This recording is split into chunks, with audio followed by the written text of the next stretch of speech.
అదే RTV app వార్తల్ని క్షణాల్లో చదివే అవకాశం ఉంటుంది. ఒక న్యూస్ పేపర్, ఒక టెలివిజన్ ఛానల్ మీ చేతుల్లో ఎప్పుడూ ఉంటాయి. కారణం అంటే దాని యొక్క అటువంటి సిస్టమ్ అది. ఎందుకంటే టోటల్గా 44 కిలోమీటర్ల ఒక టనల్ టీవీఎంస్తో చేయడము, అటువైపు ఇటువైపు ఒక ఇన్లెట్లో ఒక టీవీఎం, అవుట్లెట్లో ఒక TBM without any audits and without any shafts. ఎందుకంటే మీద వైల్డ్ లైఫ్ శాంక్చురీ ఉన్నది కారణంగా అందులోకి ఎంటర్ కావడానికి కూడా వీలైనటువంటి పరిస్థితి. అటువంటిది ఒక ఇరిగేషన్ పర్పస్కు ఇంత పెద్ద టనల్ అనేది ప్రపంచంలో ఇదే మొదటిదండి, ఇదే బిగ్గెస్ట్. ఇప్పటి వరకు కూడా 20 సంవత్సరాల నుంచి కూడా ఇంకేది కూడా రాలేదు. అంటే ఇరిగేషన్ పర్పస్, ఇంతకంటే లెంత్ టన్నల్స్ అయినా కూడా ఇరిగేషన్ పర్పస్కు ఒక టీబీఎంస్తోని ఇంతవరకు ప్రపంచంలో ఎవరు కూడా ఈ డేర్ చేయలేదు. ఇక్కడ మన భారతదేశంలోని మన ఆంధ్రప్రదేశ్ ప్రభుత్వం దీన్ని టేకప్ చేసింది అప్పుడు. దాని తర్వాత ఇప్పుడు అది 44 కిలోమీటర్లకు గాను 2 వైపుల నుంచి కలుపుకుంటే 34.5 కిలోమీటర్లు కంప్లీట్ అయింది. ఇన్లెట్ నుంచి ఒక 10, దాదాపు ఒక 14, అవుట్లెట్ నుంచి ఒక 20.5, 2 కలిపితే 34.5 అయింది. కాబట్టి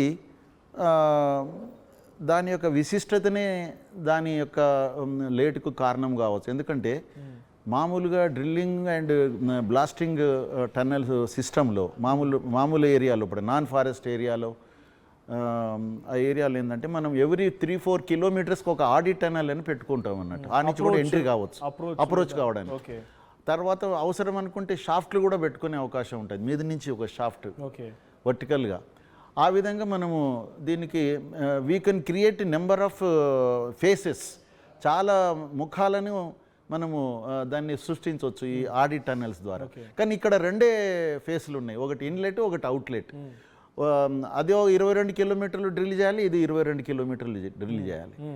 కాబట్టి మనకు అదొక ఒక ప్రతిబంధకం. ఎందుకంటే ఎక్కడ ఏం జరిగినా కూడా మొత్తం లెంత్లో దాని ప్రభావం ఉంటుంది. కాబట్టి మనకు మొదలు ఇన్లెట్లో స్టార్ట్ చేయాలంటే మనం కొంత ప్రాబ్లం ఉండే కాబట్టి అవుట్లెట్ నుంచి మనం స్టార్ట్ చేసినాం దీన్ని. సార్ ఒకసారి అది ఇన్లెట్ అవుట్లెట్ అని ఎక్స్ప్లెయిన్ చేసాం. ఒకసారి ప్లీజ్ సార్, ఇఫ్ దేర్ ఒకసారి మీరు మ్యాప్ వేయండి ఫుల్గా. ఇక్కడ ఇన్లెట్ దగ్గర నుంచి మన్నేవారిపల్లి దగ్గర వరకు కూడా ఫుల్ మ్యాప్ ఒకటి ఉంటుంది. ఒక మ్యాప్ ప్లేస్ చేసి ప్రయత్నం చేయండి, మన డీటెయిల్ ఎక్స్ప్లెయిన్ చేయవచ్చు. ఇది కాదు, ఇంకొక మ్యాప్ ఉంటుంది. అంటే సార్ ఇది ఒక సాహసోపేతమైనటువంటి చర్యనే అంటున్నారు. సో ఆ సాహసోపేతమైన చర్య అనేది పైనుంచి షాఫ్ట్లు వేయడానికి కానీ అప్రోచ్ కెనాల్ ఏమీ లేదు. మరి ఇంత సాహసోపేతమైన చర్యల మధ్యలో చాలా అంటే తొందరగా పని చేయాలనేది, లేదంటే ఇన్స్పెక్షన్ అదే స్థాయిలో ఉంటుంది.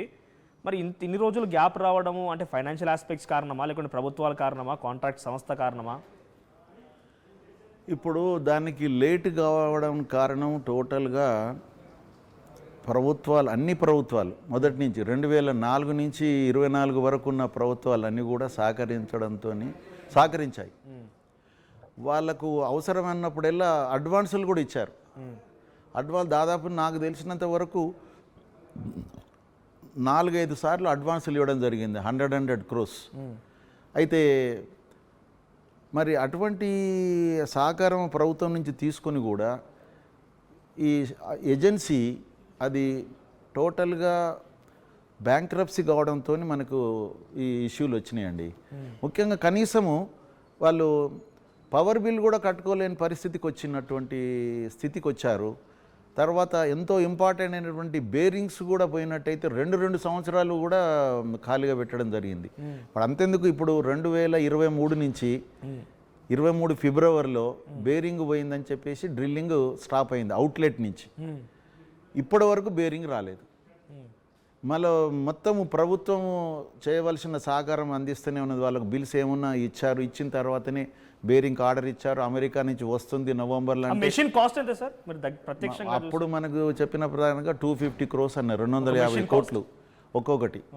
అది అన్నీ కలుపుకొని ఇక అంటే ఇప్పుడు అది రాబిన్స్ కంపెనీ నుంచి తీసుకోవడం జరిగింది, అమెరికన్ కంపెనీ. అయితే ఆ కంపెనీకే ఇప్పుడు డ్రిల్లింగ్ యాక్టివిటీ కూడా వాళ్ళకే సబ్ కాంట్రాక్ట్ ఇవ్వడం జరిగింది. డ్రిల్లింగ్ వాళ్ళే చేయాలి. వాళ్ళే అమెరికన్ రాబిన్స్ కంపెనీకి సంబంధించిన ఇంజనీర్లే చేస్తున్నారు, ఇన్లెట్ కానీ అవుట్లెట్ కానీ వాళ్ళే ఉంటున్నారు. వాళ్ళ బృందం ఉంటున్నారు, వాళ్ళు చేస్తున్నారు. మొన్నటి దాంట్లో కూడా 3 ఉండారు, వాళ్ళు సేఫ్గా బయటకు వచ్చారు. వాళ్ళు అమెరికన్ అయితే ఆపరేటర్స్ దాంట్లో కూడా అందులో కూడా వాళ్ళకి ఏం కాలేదు. కాకపోతే వాళ్ళు నియమించుకున్నటువంటి 2 ఇంజనీర్స్ ఇప్పుడు అందులో ఉండిపోయినారు వాళ్ళు, ఓకే ఆ డ్రిల్లింగ్ సంబంధించి. డ్రిల్లింగ్ సో సంబంధించిన ఫస్ట్ వాళ్ళు నుంచి మీరు పెట్టుకున్నది. చూస్తున్నారు కాబట్టి అవును. సో బయట ఒక ఓపెన్ రోడ్ లో అయితే లేకపోతే ఇంకేదైనా ఓపెన్ సాయిల్ అంటే మనం ఓపెన్ చేస్తూ వెళ్తుంటాయి కనుక, ఎందుకంటే ఈ లోపల గుహ లాంటిది కాబట్టి మనకి ఎక్స్పెక్ట్ చేయలేము. ఓపెన్ దాంట్లో అయితే సాఫ్ట్ సాయిల్ ఉందా హార్డ్ సాయిల్ ఉందని ఎక్స్పెక్ట్ చేస్తూ వెళ్ళొచ్చు. సో ఇటువంటి దాంట్లో ఇన్స్పెక్షన్ ఎలా జరుగుతుంది సార్? ఇప్పుడు ఇంత పెద్ద ప్రాజెక్ట్ జరుగుతున్న సమయంలో ఆ స్థాయిలో ఇన్స్పెక్షన్స్, ఆ స్థాయిలో జియోలాజికల్ సర్వేలు ఆ స్థాయిలోనే ఉంటాయి కాబట్టి అంతే లోపలి నుంచి చేయాల్సిందే ఇక. అంటే మనం తవ్వుతూ వెళ్తున్నప్పుడు చేయాల్సిందే. ప్రాప్స్ కొన్ని ఏంటంటే వాళ్ళు కొన్ని ఇప్పుడు ఎన్జిఆర్ఏ ఉన్నది, వాళ్ళు కొంత శాటిలైట్ దాంతో కూడా కొంత డెప్త్ ప్రాబ్లం చేస్తుంటారు. అదేవిధంగా జిఎస్ఐ వాళ్ళు కూడా కొంతవరకు చేయగలుగుతారు వాళ్ళు. కాబట్టి రెగ్యులర్గా ఆ ఏరియాను వాళ్ళు చూసి చేసి వాళ్ళు కొంత దాని మీద తీసుకున్నటువంటి సమాచారంతోనే వీళ్ళు ఒక ఆ విధంగా ప్లానింగ్ చేసుకొని చేస్తున్నారు అన్నట్టు. మనకు తెలిసిన సమాచారం ప్రకారంగా అవుట్లెట్ కంటే ఇన్లెట్ చాలా ఇంకా రాయి అంటే అక్కడ ఉన్నటువంటి స్ట్రాటా చాలా గట్టిది, అక్కడ నుంచి డ్రిల్లింగ్ చేయడం చాలా లేట్ అవుతుంది అనేది ఒకటి ఉండే. కానీ తీరా చూస్తే రివర్స్ అయింది అసలు యాక్చువల్గా. అంటే ఇదే పర్ఫెక్ట్ రాక్, ఇది కూలే అవకాశం లేదు, రాక్ పర్ఫెక్ట్, కానీ మధ్యలో రాక్ మధ్యలో వచ్చినటువంటి ఈ షేర్ జోన్ అంటారు దాన్ని. ఆ షేర్ జోన్ అంటే ఒక లూజ్ అర్త్ పొర, అది కొంత 8 మీటర్లు వచ్చింది. దానివల్ల మనకి ఈ ప్రాబ్లం వచ్చింది. అయితే ఇక్కడ ఇప్పుడు ఇన్లెట్లో కూడా 2005లో మనకు అగ్రిమెంట్ జరిగిన వర్క్ మటుకు 2011లో స్టార్ట్ అయింది. ఎందుకంటే దానికి మనకు పర్యావరణ అనుమతులు ఇవన్నీ కూడా మనకు ఆడ నుంచి అందులో అసలు కాలు పెట్టనీయలేదు వాళ్ళు అసలు. మళ్ళీ మన సుప్రీంకోర్టుకి వెళ్ళి చేసి ఆ అనుమతులు తీసుకొచ్చే వరకు 2 సంవత్సరాలు అయింది. దాని తర్వాత 7 నుంచి 9 వరకు వీళ్ళు పిట్ తీసి తర్వాత ప్రొక్యూర్మెంట్ ఆఫ్ టీబీఎం అంతా రెడీ చేసుకొని ఇక రెడీగా చేశారు. ఆల్టర్నేట్ ఆప్షన్ లేదంటారా? అంటే ఎస్ఎల్బిసి ఈ రకంగానే చేయాలి. ఒక్క నిమిషం చెప్తాను. అది కూడా అంతా రెడీ చేసుకున్న టైంలో 2009 అక్టోబర్లో ఫ్లడ్స్ వచ్చినాయి. ఇది మన శ్రీశైలానికి విపరీతమైన ఫ్లడ్స్ వచ్చినాయి కదా, దాని డిజైన్ డిశ్చార్జ్ కంటే కూడా ఎక్కువ ఫ్లడ్ రావడం వలన ఈ వీళ్ళది పిట్ అంతా మునిగిపోయింది. పిట్ తర్వాత టీబీఎం అంతా కూడా అందులో మునిగితే అప్పుడున్న ప్రభుత్వం, రోషే గారి ప్రభుత్వం అనుకుంటా, వారు వీరికి అడ్వాన్స్లో ఒక 100 crores అడ్వాన్స్ ఇచ్చేసి మొత్తం దీన్ని మళ్ళీ దాన్ని డీవాటరింగ్ చేసి తర్వాత టీబీఎంకి సంబంధించినటువంటి పార్ట్స్ ఏమన్నా కొన్ని రిపేరు కొన్ని రీప్లేసు అన్నీ చేసి మళ్ళా తిరిగి 2011 జూన్లో స్టార్ట్ చేసిండు అనమాట. అంటే ఇన్లెట్ నుంచి డ్రిల్లింగ్ యాక్టివిటీ 2011లో స్టార్ట్ అయింది.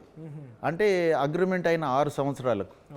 కానీ 2014 వరకే దాదాపు 10 కిలోమీటర్లు వాళ్ళు డ్రిల్ చేయగలిగింది. ఒకసారి మనం ఇందాక బ్రీఫ్ ఎక్స్ప్లెయిన్ చేసి ఇక్కడ ఇది ఇన్లెట్, ఇది సో ఇది ఇక్కడ దోమలపేట దగ్గర నుంచి ఇన్లెట్ స్టార్ట్ అవుతుంది ఇక్కడ. ఓకే. సో ఇక్కడ నుంచి డైరెక్ట్ గా మన్నెవారిపల్లి దగ్గర అవుట్లెట్ మళ్ళీ. అవును, అది డిండి రివర్ లో కలుస్తుంది.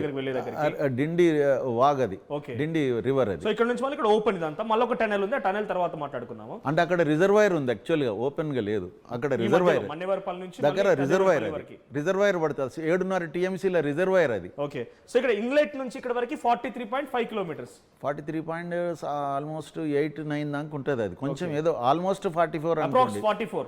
సో ఇక్కడ నుంచి ఇక్కడ వరకు డైరెక్ట్ గా ఇక మధ్యలో అప్రోచెస్ కెనాల్స్ పైన ఇక ఏం ఉండడానికి లేదు. ఎందుకంటే బిగ్గెస్ట్ దీనిలో టాస్క్ ఇది.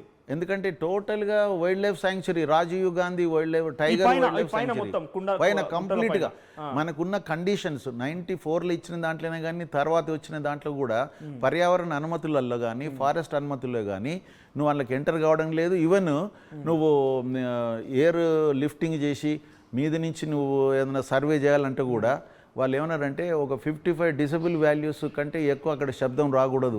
జంతువులు లాంటివి ఉన్నాయి అవి, ఎందుకంటే జంతువులు కాదు క్రిమి కీటకాలు అంత శబ్దానికి మీటింగ్ అండ్ మేటింగ్ కాలేవు.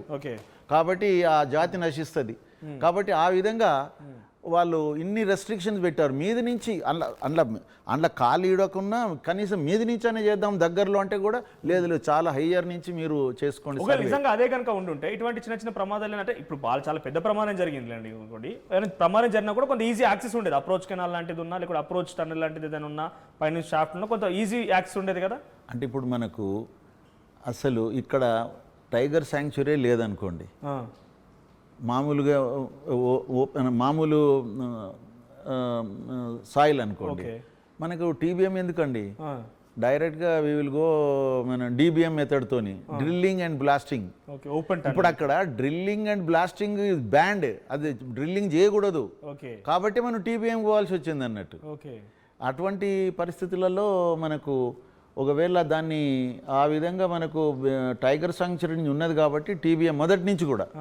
కాబట్టి మనం ఇప్పుడు ఇటువంటి దానికి వీళ్ళు నిష్ణాతులు, వీళ్ళు జేపీ వాళ్ళు మామూలు వాళ్ళు కాదు, వాళ్ళు ఇండియాలో ఈరోజు నేను చెప్తున్నా కదా సర్దార్ సరోవర్ కట్టినోళ్ళు అండి వాళ్ళు. Okay the biggest irrigation project 42 lakh ఎకర్స్కు ఆయకట్టు ఇచ్చేటువంటి ప్రాజెక్ట్ అది.